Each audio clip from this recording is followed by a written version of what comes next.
Voilà. Bonjour. Donc, nous, on a essayé de construire une stratégie de marque avec une identification. Donc, je vais vous parler un peu de communication, au sens identité et puis positionnement. On va le cas très vite, c'est un cabinet de conseil qui apporte une réponse stratégique au Nouveau Monde. Avec Richard Estet, l'associé cofondateur, nous avons pu fusionner tout ce qui était les stratégies financières et les stratégies de marque, qui est une vraie innovation sur le marché. Ça n'existe pas, parce que généralement, la finance et le marketing, ça avance du concert. Nous, on a réussi à le fusionner. Et donc, en fait, ça apporte des réponses pour les gens qui sont confrontés au nouveau monde, où les modèles ne font plus de sens, où les entreprises créent plus de valeur, de croissance durable. Et ben, nous, en changeant de point de vue, simplement en changeant de point de vue, on aide nos clients à créer une croissance durable dans le contexte de rupture de ce nouveau monde. Et notre métier, donc, on est finalement créateur de valeur par de nouveaux points de vue, et on a mis au point une stratégie, ce qu'on appelle la stratégie du sens, qui est une alchimie construite et créative entre la stratégie de marque et la stratégie financière. Voilà, donc en fait, tout ce que je vais vous présenter, ça découle aussi de cette logique. Donc, simplement, en amont, je voulais remercier Adrien Sarafian, qui a été le concepteur, créateur du logo que vous allez voir. Hein. Moi, je n'ai fait que modestement le piloter, c'est tout. Mais c'est lui qui est à l'origine de cette trace, parce que ça va devenir une trace un peu à la Nike un jour, j'espère. Donc, je vais vous parler des fondamentaux de la marque, ensuite de la création d'identité visuelle, pour arriver sur un positionnement qui va déboucher sur une stratégie de marque, donc en fait engager l'avenir. Alors les fondamentaux de Design Me a Planet du point de vue marketing, d'abord c'est un nom. Design Me a Planet, c'est le nom d'une marque, c'est une structure d'échange collective et collaborative où les différentes parties prenantes viennent se plugger comme ça, en apportant leur savoir et leur retour d'expérience. Et quand on s'appelle Dessine-moi une planète ou Dessine-moi la planète, eh bien je crois que ça commence à faire sens, surtout quand on a une baseline qui est en français Édition Ensemble et Mutation Intelligente. Les points fondateurs de cette marque, qui finalement n'est pas très très loin du Petit Prince, Dessine-moi tout, eh bien on a beaucoup de choses à faire passer à l'intérieur, enfin, par le biais de cette marque. Alors les points fondateurs pour construire cette marque, c'est que pour la première fois dans l'histoire de l'humanité, les impacts systémiques et multipliés rendent les hommes responsables localement, à court terme, d'enjeux globaux à long terme. C'est ce que disait Richard tout à l'heure, c'est ce que disait Michel tout à l'heure. Ces défis imposent d'innover et constituent une opportunité pour conjuguer les forces, collaborer, engager ensemble une mutation intelligente. Alors si je fais une redite, c'est parce que ça va se transformer ensuite en positionnement, en stratégie de marque. Les points fondateurs, c'est aussi l'énergie, de l'alimentation, la ville, l'environnement, la santé, la société humaine. Et on est loin du déni ou du catastrophisme. L'homme peut trouver des solutions, et c'est ce qu'on va essayer d'apporter par le biais de cette marque qui se crée aujourd'hui. Et tout ça à la hauteur des enjeux, si bien sûr il sait conjuguer collaboration et innovation, comme tu disais. Design Me a Planet se veut donc un contexte, d'abord un contexte facilitateur entre tous les acteurs de notre planète pour réussir les mutations que l'homme sait a priori désormais totalement nécessaire et qui implique une évolution, une maîtrise de l'intelligence collective. Donc, ça nous amène à dire que Design Me a Planet est une entité d'un genre nouveau qui se définit comme un hub, on l'a vu tout à l'heure, c'est-à-dire un collecteur, une plateforme collective, une plateforme collaborative qui fournit finalement des solutions créatives et systémiques en vue de l'élaboration d'un projet planétaire. Voilà. Et l'objet de Design Me a Planet, c'est un peu ces points fondateurs. Alors, une fois qu'on a dit ça, une redite de ce qu'on a entendu tout à l'heure, qu'est-ce qui constitue l'identité de Design Me a Planet? Il y a 4 points, 4 missions qui permettent d'étayer l'identification de Design Me a Planet. Parce que la toute première chose, quand une marque se lance, c'est d'être identifiée clairement. C'est-à-dire qu'il faut qu'elle raconte une histoire, certes, mais il faut qu'elle soit identifiée pour quelque chose de précis. Donc en fait, il y a 4 points, 4 missions qui vont faire que Design Milieu Planète va être identifié. C'est d'abord faire prendre conscience du lien entre défis planétaires et collaboration. Ensuite, identifier les pratiques de la collaboration que l'on a innover ensemble. C'est ce qu'on a entendu tout à l'heure. Identifier les facteurs clés de succès des organisations du 3e millénaire pour passer en mode action concrète, puisque finalement les actions concrètes, ce sera le rôle des entreprises de relayer ça dans le quotidien et à court terme et localement, et ensuite développer les contextes initiatives nécessaires pour favoriser ces mutations intelligentes dont on parle, et tout ça en partenariat avec d'autres organisations, des politiques, des citoyens, des think tanks, etc. Alors, on a quelques différenciateurs. Design Milieu Planète est d'abord le premier hub d'innovation ouverte qui est dédié aux enjeux de la planète. Je pense que c'est vraiment un facilitateur entre tous ces acteurs pour réussir les mutations nécessaires. Donc c'est vraiment, on est parti sur cette idée de plateforme collective et collaborative pour construire, j'allais dire, le territoire de cette marque. Alors s'il fallait définir quelques éléments de ce territoire de marque en devenir, c'est d'abord un métier, donc un hub, une plateforme collaborative pour un nouveau projet planétaire. Au plan de l'identification, on est dans une représentation plutôt de la planète, d'une direction à prendre, d'une orientation, d'un carrefour d'échange, partage, du collaboratif et de l'échange. On est aussi sur des idées ou une représentation de la prospective, de l'innovation, mais c'est aussi de la réflexion et de la pensée, de l'action, des solutions. Donc finalement, vous voyez bien que tout ça, ça foisonne, il y a plein d'items intéressants, il va falloir un peu structurer tout ça. Et puis après, c'est des hommes, c'est vous, et tous ceux qui nous rejoindront. Donc c'est une communauté de personnes qui partagent les mêmes ambitions pour la planète. Et puis, comme toute marque, on a des produits, même si on les met entre guillemets, puisqu'on est une institution, mais c'est des colloques, des séminaires, des rencontres, des livres qui vont favoriser la prise de conscience et puis en même temps catalyser un peu tout ça dans une action. L'univers, c'est un univers de travail intellectuel et d'échange. C'est un esprit collaboratif, d'éveilleur et de réveilleur de conscience. À mon avis, ça c'est un des grands points fondateurs. Et puis, c'est un esprit institutionnel ouvert. Et puis un style d'intégrateur d'innovation et de créativité, un peu à la Apple, on va dire, un peu quelque chose comme ça. Voilà. Donc, une fois qu'on a posé les quelques fondamentaux, eh bien, on va aller maintenant vers la création d'identité visuelle. Un logo, c'est fait pour identifier et différencier. Et donc là, par rapport à tous les thèmes que j'ai dit tout à l'heure, on a un certain nombre d'items qui reviennent et qui permettent d'imaginer comment on peut s'identifier. Donc, on revient toujours sur réflexion pensée, innovation, créativité, le partage, la convergence, l'institutionnel, le côté référent de l'institutionnel, l'action, la transformation, et les orientations et les propositions. Tout ça, c'est soutenu déjà par une signature de marque, et on est toujours un hub. Voilà.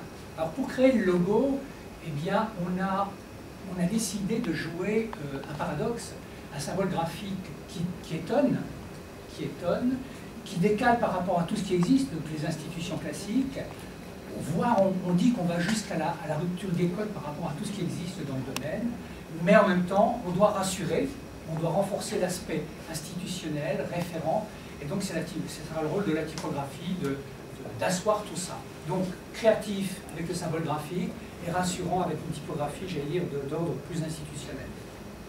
Voilà, alors avant de passer à la création du logo, voilà un peu quelques institutions qui ont des identités que vous connaissez bien. Donc en fait, c'est un peu notre référentiel, voir un peu comment nous, dans ce cadre-là, en décalant, en étant un peu plus créatif, en allant un peu à la rupture, etc., comment on peut exister fortement. Parce que, une fois de plus, qu'on soit institution ou marque de savonnette, de toute façon, on est toujours une marque parce qu'on a une représentation. Les gens se représentent ce qu'on veut dire. Et donc, on est forcément en concurrence avec tous ces gens-là, un jour ou l'autre. Il faudra qu'on existe plus fort qu'eux au niveau de la représentation, donc des signes. Voilà, donc une solution pour exprimer la synthèse de tout ce qu'on a dit tout à l'heure, c'est finalement, quand on fait la synthèse de ça et qu'on arrive à au bout de l'entonnoir, finalement, tous ces items sont de l'ordre de la dynamique.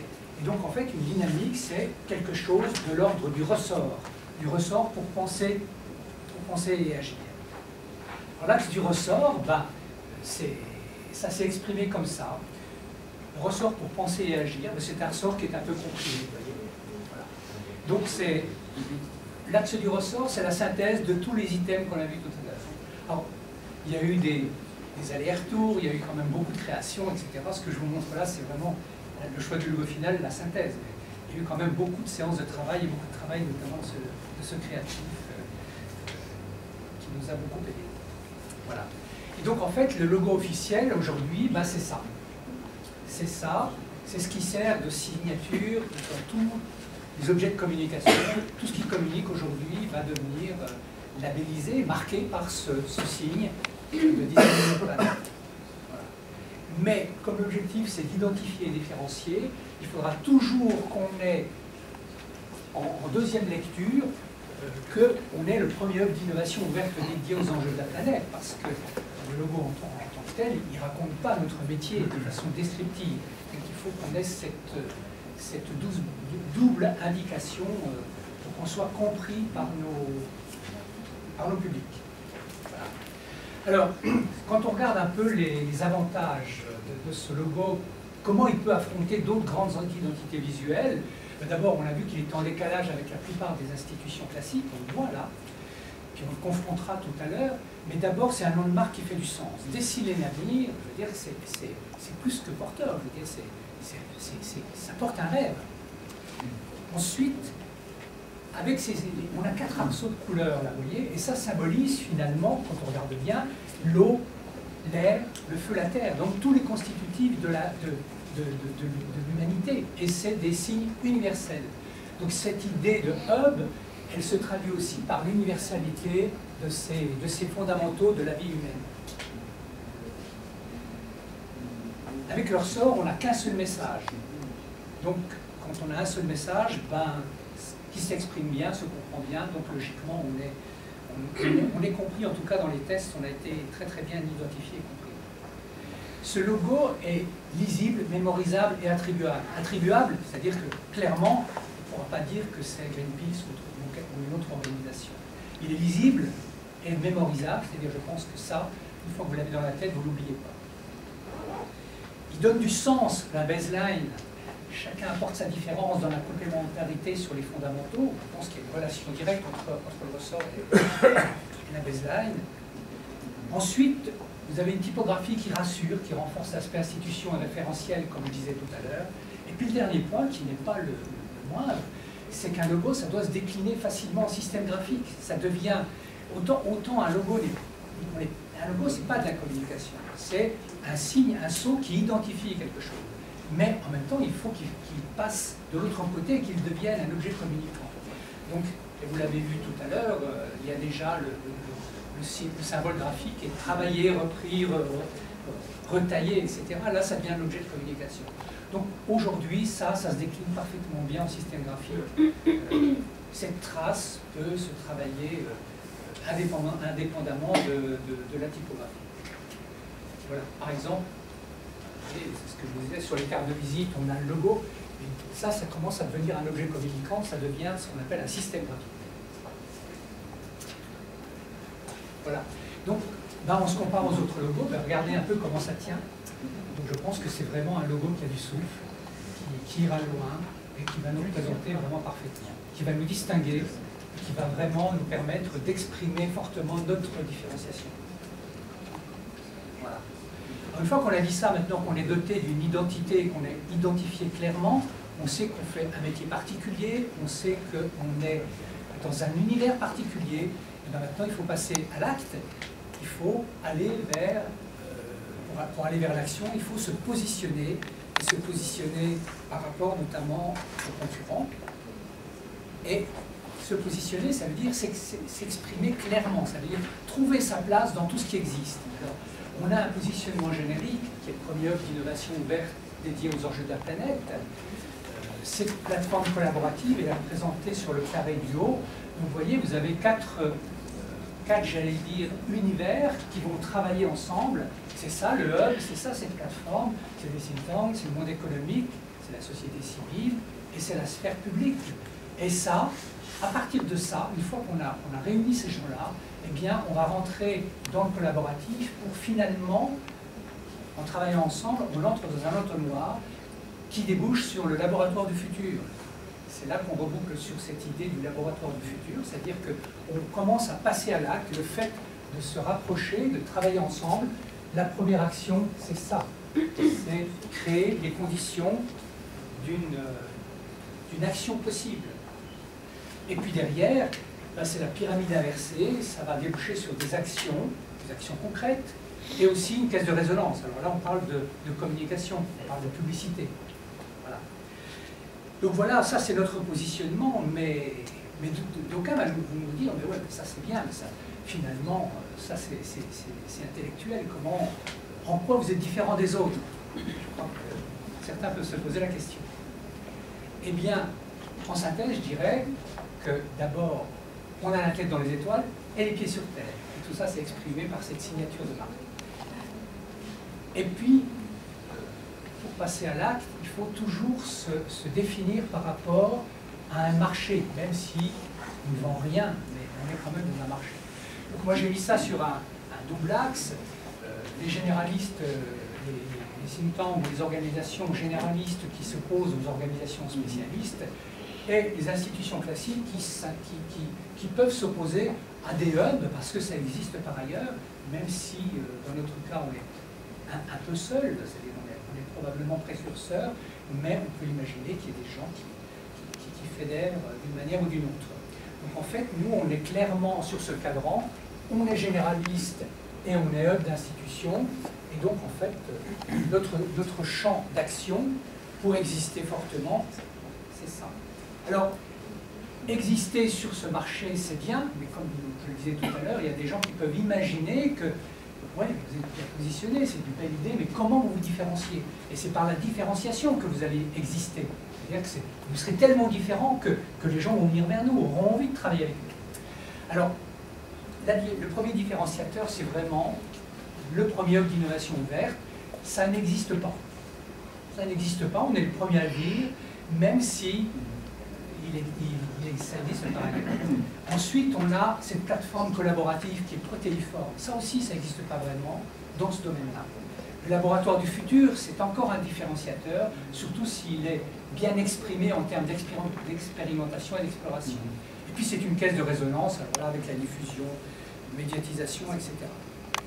Voilà, les cibles de design Milieu-Planète, c'est d'abord les institutions verticales, et puis ensuite, c'est à l'interne les savants, les politiques, les marchands, les communautés de citoyens du monde, bien sûr les médias et les prescripteurs. Voilà, ça c'est une interaction des cibles de design Milieu-Planète avec son environnement. Donc en fait, tout notre problème, c'est d'arriver à créer cette caisse de résonance, communiquer, être suffisamment attractif auprès des médias et des leaders d'opinion pour que ça rejaillisse sur l'ensemble de l'écosystème. C'est ça notre défi, c'est d'arriver à être crédible pour que la caisse de résonance fonctionne. Alors voilà la cartographie des positionnements de la concurrence, rapidement. Donc sur le cadran des généralistes, on va retrouver la Fondation de France, mais pas beaucoup d'autres organisations. Finalement, ils sont tous ou généralistes, ils sont sur ce cadran généraliste, institution publique, où vous avez finalement un certain nombre de gens qui réfléchissent de façon verticale. Et puis vous avez un seul acteur référent qui est sur Fédération d'institutions et spécialistes, c'est Planète Finance de Attali, qui est une position un peu particulière. Et regardez d'ailleurs la force du logo d'Attali par rapport aux autres et par rapport aux nôtres. Vous voyez, ça tient. Hein. Voilà. Voilà, donc notre objectif, c'est vraiment de fédérer les différentes visions de l'avenir du monde, c'est-à-dire prendre des contacts et discuter, dialoguer, partager avec tous ces gens qui ont une vision de l'avenir ou du monde vertical pour arriver à en faire quelque chose de plus horizontal et pouvoir le diffuser après l'avoir enrichi dans le laboratoire du futur. Voilà. Donc, le territoire de marque, 4 piliers, une identité, des produits, des différenciateurs et un esprit, c'est les 4 piliers de la communication qui devront être perçus tout le temps, dans tous les contenus, on devra faire percevoir tout ça. Voilà. Alors pour terminer très vite, on va vers une stratégie de marque, ça démarre. Pour l'instant, rien n'est encore construit au plan des actions, mais voilà, donc on va vers un statut de fédération qui va exprimer des solutions d'une même voie, avec comme objectif d'être une caisse de résonance à la fois mondiale, mais en même temps locale. Et Design Me a Planet va être un peu à l'interface de deux mondes. Voilà, les gens qui réfléchissent au plan individuel, et puis des organisations qui elles-mêmes réfléchissent. Et Design Me a Planet, son rôle, c'est d'être un peu une interface intelligente et une force de proposition. Voilà. Donc l'objectif de la stratégie de marque, c'est une marque institutionnelle, elle se positionne comme un hub, bien sûr, elle a des ambitions de fédérer autour d'elle un certain nombre de gens, de personnalités, mais dès lors, en quoi Design Me a Planet est-elle légitime, naturellement et crédible pour soutenir ce statut international? C'est ça notre défi, c'est ça notre aventure de demain. En quoi Design Me a Planet est visible et audible sous ce statut? C'est ça notre défi. Donc, les prochaines semaines, les prochains mois, ça va être dédié à la construction de cette réponse, et on a besoin de vous pour amener cette réponse. Alors, il y a déjà une légitimité et une crédibilité pour soutenir ce statut de hub, donc de fédération. C'est d'abord les fondateurs et l'équipe du bureau fondateur, où à un titre ou à un autre, ils sont tous légitimes, et ils sont à leur place, ils sont reconnus comme tels par leurs pairs, à l'interne comme à l'externe. Lorsqu'ils agissent, ils sont légitimes, leur engagement et leur action en témoignent, par les publications, par leur engagement, par leurs actions. Ils sont tous de grands témoins porteurs de la légitimité de Design Me a Planet par ça. Et puis ils la rendent visible. Voilà. Certains ont publié des ouvrages de référence, et certains appartiennent à d'autres think tanks qui sont connus et reconnus au niveau international. Donc ça aussi, quand ils s'expriment, ils sont crédibles pour nous. Et leur regard et leurs paroles portent quand ils nous rejoignent. Et grâce à leur contribution, eh bien, on est audible. Et ça, il va falloir le construire un peu plus donner plus de corps à tout ça. Ça, c'est les fondamentaux. Voilà, donc je pense que cette légitimité et cette crédibilité sont nécessaires pour l'identification et la différenciation des Design Me a Planet, et pour s'approprier de façon crédible et légitime ce statut de fédération, hub, plateforme collaborative. Voilà. Pour terminer, comment faire sens pour fédérer autour du hub? C'est d'amener, de faire se rencontrer la légitimité et la crédibilité des fondateurs, la reconnaissance des institutions et des personnalités pairs, parce que ça ne va pas l'un sans l'autre, et la légitimité et la crédibilité des fondamentaux qui sont les nôtres, ce qu'on vous a expliqué ce matin.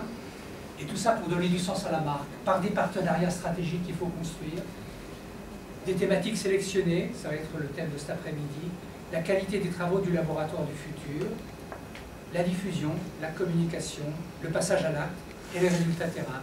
Quand tout ça, ça sera en ordre de marche, eh bien, Design Me a Planet sera une très très très belle marque.